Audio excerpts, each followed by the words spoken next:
Question number 16 की बेटा equation बनाना start कर दो, बहुत आसान है। बताओ मत, हो गया तो अच्छी बात है। क्वेश्चन नंबर 16 में कहता है डिटरमाइन द एपी, हमें एपी बतानी है जिसकी थर्ड टर्म बेटा 16 है। तो A3 इक्वल टू बच्चा 16 है। अगर A3 16 है, इसको और क्या लिख सकते हैं, A plus 2D equal to 16। ये इक्वेशन नंबर तुम्हारी बना गई। नेक्स्ट कहता है and the seventh term exceeds the fifth term by 12। तो सेवेंथ टर्म एक्सीड्स लिखाओ equal to fifth term A5 किससे एक्सीड कर रही है बेटा, 12 से। इसको थोड़ा सॉल्व करेंगे तो ये आ जाएगा A plus 6D equal to A plus 4D plus 12। देख बेटा, इसमें वैल्यू भी नहीं पुट करी, इस A से ये A कैंसिल आउट हो गया। तो 6D minus 4D equal to 12, ये माइनस करा तो ये आ गया 2D इक्वल टू 12। D की वैल्यू कितनी आ गई, 6। D की वैल्यू 6 को ले जाके इक्वेशन नंबर 1 में पुट कर दो। Put D equal to 6 in 1, तो आ जाएगा A plus 2 into 6 equal to 16। तो A प्लस 12 इक्वल टू 16। तो A की वैल्यू आ गई बच्चा 16 माइनस 12 कितना आ गया, 4। तुम्हारे पास में A आ चुका है, D आ चुका है, क्या तुम AP नहीं बता सकते? AP बताने का क्या तरीका होता है, A plus D, A plus 2D, A plus 3D, A plus 4D करते चले जाओ बेटा। तो AP कैसे लिखेंगे, AP बन जाएगा तुम्हारा A plus D, A plus 2D dot dot dot, बस बहुत है, जरूरत नहीं। वो कॉन्जिक्यूटिव 3 टर्म्स के लिए होता है बेटा। यहाँ पे हमें ऐसे ही रैंडमली बतानी है।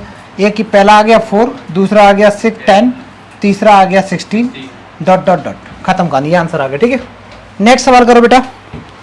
क्वेश्चन नंबर 17 करो जल्दी से, 17 करो नोटबुक में।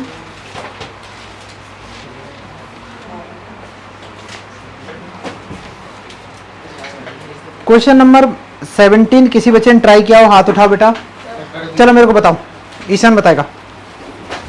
सर पहले A3 हो गया, A3 हो गया, वेरी गुड, D5 है, बहुत अच्छे, और L लास्ट टर्म 250। ठीक है। तो इसके बाद सर हमें L का फॉर्मूला 28 टर्म है, तो हमें 253 माइनस ब्रैकेट में 20 माइनस 1 ब्रैकेट कर लिया ना बेटा ये सवाल सारे बच्चों ने? कोई ऐसा जिसको ना समझ में आया हो? 20 में कुछ है नहीं, मैं नहीं पूरा कर रहा बेटा, मैं सिर्फ वैल्यू लिख रहा हूँ। इसमें AP दे रखी है तुम्हारे पास में, तो AP में A की वैल्यू दे रखी है तुम्हारे पास में कितनी, 3 कॉमन। क्वेश्चन नंबर 17 है, ठीक है, 17 में। और D की वैल्यू बेटा है 8 minus 3 that is 5।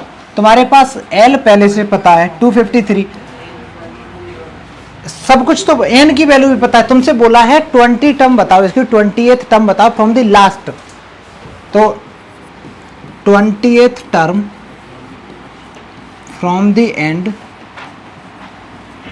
Equal to L minus N minus 1 into D। L की वैल्यू है बच्चा 253, N की वैल्यू है 20 माइनस 1 इंटू कॉमन डिफरेंस 5, तो 253 माइनस 19 इंटू 5,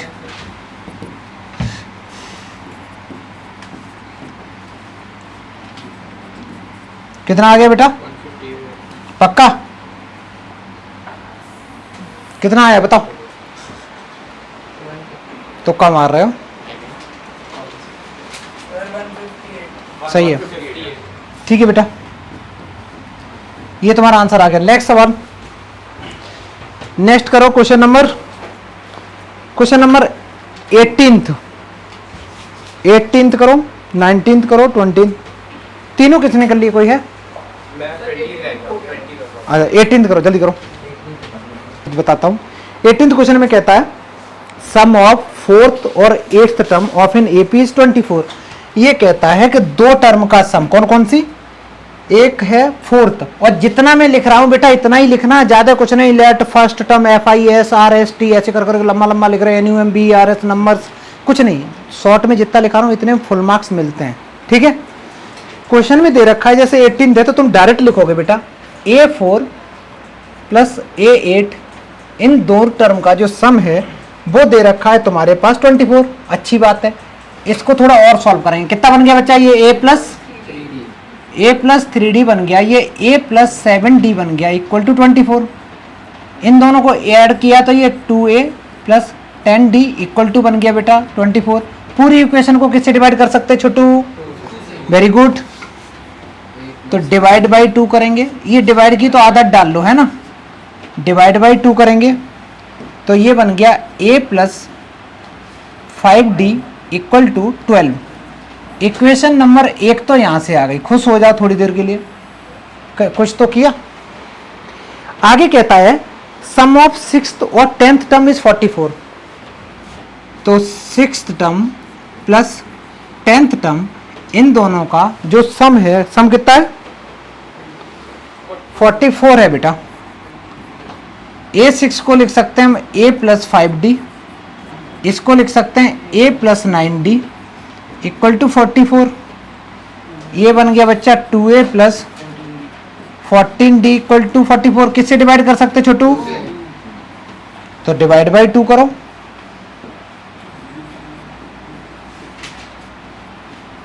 तो डिवाइड बाई 2 करेंगे,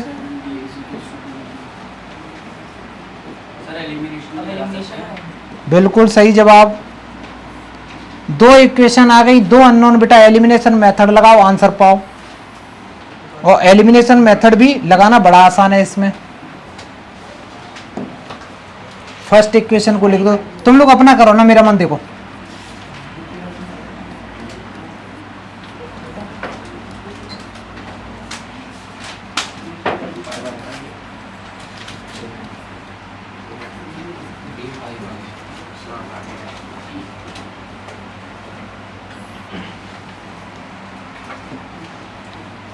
ये माइनस हो गया, ये माइनस हो गया, ये माइनस, ये कट्टी पिट्टी हो गया बच्चा। ये माइनस करा तो ये आ गया माइनस का 2d इक्वल टू माइनस का कितना आया बेटा? 10। तो d इक्वल टू बेटा प्लस के 5 आ गए। इस वैल्यू को ले जाके पुट करेंगे। Put d equal to 5 in 1।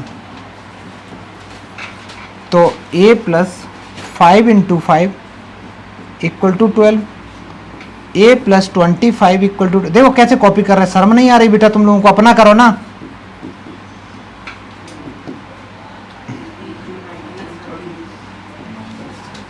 यही आंसर आया था।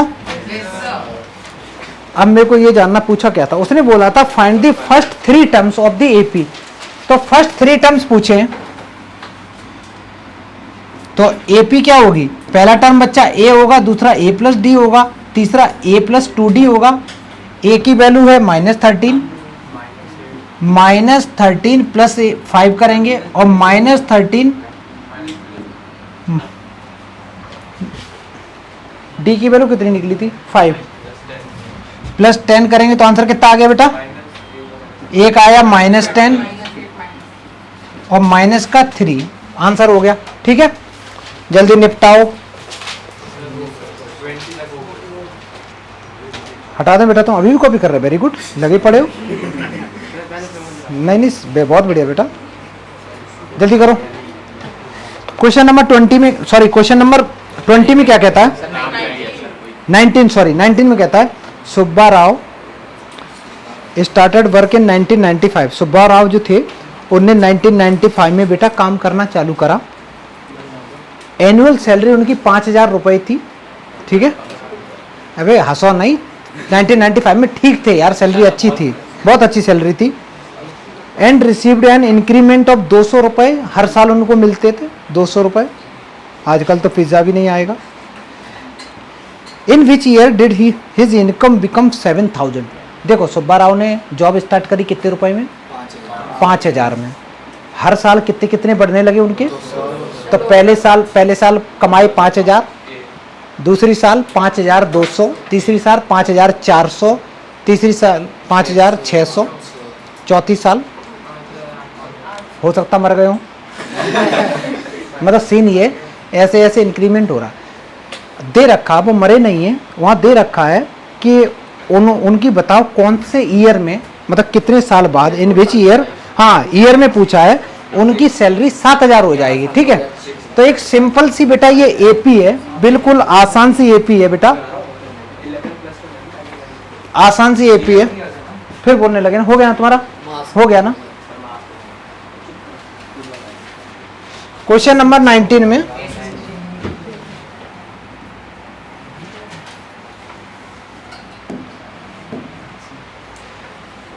तो मैं कहूंगा कि फर्स्ट 5000 था, फिर 5200 रुपए कमाए, फिर बच्चा इनने 5400 रुपए नेक्स्ट ईयर हो गए, डॉट लास्ट ईयर कितने हो गए बच्चा इनके, लास्ट मतलब 7000 कब होंगे।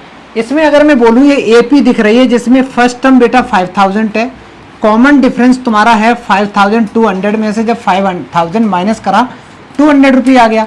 लास्ट टर्म का मतलब होता है बच्चा ए एन की वैल्यू है 7000, ए एन का फॉर्मूला होता है A plus N minus 1 into D equal to 7000। A की वैल्यू बेटा तुम्हारे पास 5000 रुपये है, N minus 1 into common difference 200। ध्यान से देखना कैलकुलेशन, पूरे क्वेश्चन को बच्चा, पूरे क्वेश्चन को हम 100 से डिवाइड मार सकते हैं।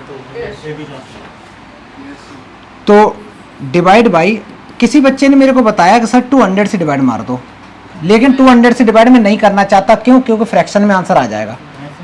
100 से डिवाइड करूंगा, जब मैं 100 से इसको डिवाइड करूंगा तो इधर बचेंगे 50, इधर बचेंगे n-1, इधर बचेंगे 70। ठीक, ये 50 में से एक चला गया, कितना बचा? 49। तो अब मत पूछना कि ये सर 49 कहाँ चला गया 50, तो 49 उधर गए बेटा, तो ये माइनस के हो जाएंगे। अच्छा 70 में से 49 का मान लो तुम कोल्ड ड्रिंक पी गए, कितने बचे? 50 नहीं वहाँ पे ऐसे जोड़ता होगा। अच्छा 1 2 3 रुपये, अंकल 3 रुपये दो, बता बेटा कितने बचे? लिख लो बेटा इसको।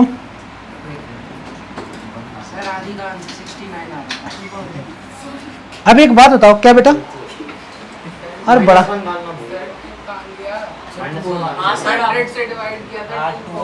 मैं वही सोचूं यार, सुनो ना 21 साल बाद इतने रुपए पहुंचेंगे, ये तो भाई गड़बड़ लग रहा है, लॉजिक ही नहीं लग रहा। हाँ भाई तो दिक्कत हो जाएगी, टेंशन में आ जाएंगे सुब्बा राव। जब मैंने इसको डिवाइड किया था, डिवाइड करने के बाद बचा 50, इधर बच्चा 2n-2, समझ में आया बेटा? 2 था ना, तो 2 से अंदर मल्टीप्लाई भी करेंगे, इधर 70, तो ये 48 आ गया। 2n इक्वल टू 70, तो 2n इक्वल टू आ गया बेटा 70 माइनस 48, कितना आ गया बेटा इधर? तो n की वैल्यू,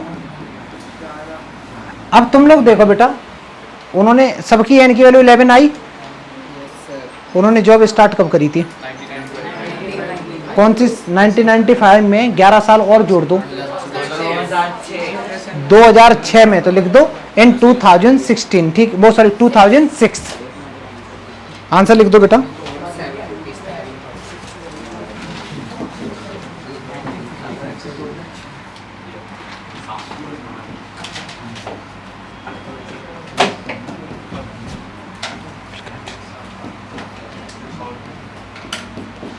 ₹7,000 उन्हें मिलेंगे। ठीक है, आगे बढ़े। क्वेश्चन नंबर बेटा इसका 20 वाला देखो, ये क्या लिखा? रामकली। ये नाम नहीं मिले क्या इनको? नाम ही नहीं मिले। क्वेश्चन नंबर 20 में देखो, रामकली से ₹5 in the first week of every year, then increase her weekly saving by 1.75 rupee if in the nth week her weekly saving becomes 20.75 rupee. N की वैल्यू, बहुत आसान सा सवाल है। रामकली फर्स्ट वीक में कितने रुपए बचा रही बेटा? ए इक्वल टू 5 हो गया, ए इक्वल टू 5 हो गया, कॉमन डिफरेंस कितना हो गया? 1.75, और जो लास्ट टर्म गिवन है, कितना गिवन है? 20.75। एन की वैल्यू निकालनी है। करो बेटा, खत्म करो ये रामकली वाला भी मैटर। क्वेश्चन नंबर 20 में है बेटा, 20 का कितने बच्चों का आंसर आ गया बेटा? बहुत बढ़िया, बहुत आसान सवाल है। ए इक्वल टू बच्चा 5 दे रखा है, कॉमन डिफरेंस दे रखा है 1.75। बात नहीं। ए एन की वैल्यू गिवन है, ए एन की वैल्यू गिवन है बेटा 20.75। तुमसे पूछा है एन, तो मैं फॉर्मूला लगाऊंगा a plus N minus 1 into D equal to 20.75। मैंने क्या किया बेटा, इस ए एन की जगह फॉर्मूला लगा दिया। ए की वैल्यू मैंने 5 पुट कर दी, n-1 डी की वैल्यू है 1.75 इक्वल टू 20.75। देखना बच्चा क्या कर रहा हूँ, पूरी इक्वेशन को मैं बड़ी आसानी से 5 से डिवाइड कर सकता हूँ, ठीक है। तो मैंने लिखा डिवाइड बाई 5, 5 से 5 को डिवाइड करेंगे 1 आएगा, 5 से इसको डिवाइड करेंगे तो n-1 ऐसे ही रहेगा। ये रहेगा बेटा 0. सही था बेटा, मैंने जो लिखा बिल्कुल सही है, किसी को कोई आपत्ति? इक्वल टू, ये भी सही है बेटा, ठीक है। इसका मल्टीप्लाई अंदर करेंगे, लेकिन मेरा मन नहीं कर रहा मल्टीप्लाई करने का, मेरा मन ये कर रहा है कि मैं इसको फ्रैक्शन में अगर लिख दूं तो कुछ फायदा मिलेगी, पक्का? खास तो कुछ मिलने वाला नहीं है, कोई नहीं, मैं ऐसे ही ले जा रहा हूं अभी। n-1 इंटू 0.35, बेटा ये 1 को मैं अगर उधर ले जाऊंगा तो ये 1 जाके माइनस हो जाएगा, तो इधर बचेगा 3.15। तो इधर है n-1 इंटू 0.35, उधर जाके ये डिवाइड करेगा तो n-1 इक्वल टू आ जाएगा 3.15 डिवाइडेड बाई 0.35। देख बच्चा, इस पॉइंट से ये पॉइंट कट्टी पिट्टी हो गया, ठीक है। ये n इधर जाके प्लस कर रहा, उधर सॉरी उधर जाके प्लस करेगा, तो ये बन गया 315 डिवाइडेड बाई 35 प्लस 1। एक काम करते हैं छोटू, 5 से कैंसिल करो, 7 से कर दो, 8 इज द करेक्ट आंसर। समझ में आया कि नहीं? 10 आंसर आ गया। 9 + 1 that is 10 is the correct answer. तो ऐसे पॉइंट वैल्यू से घबराया मत करो बच्चा, है ना, आसान होता है। हम लोगों ने जो अभी तक, बहुत टाइम है, टेंशन मत लो, होमवर्क चेक हो जाएगा। अभी तक जो भी पढ़ा बेटा वो हम लोगों ने सिर्फ और सिर्फ nth टर्म के आगे पीछे नाचते रहे और घूमते रहे, इसके अलावा कुछ नहीं पढ़ा। अगर मैं फॉर्मूले की बात करूं तो हम लोगों ने सिर्फ 2 फॉर्मूले पढ़े तो वैसे 4 हैं, लेकिन सिर्फ 2 इसलिए थोड़ा अच्छा लगता है, चलो कम पढ़े।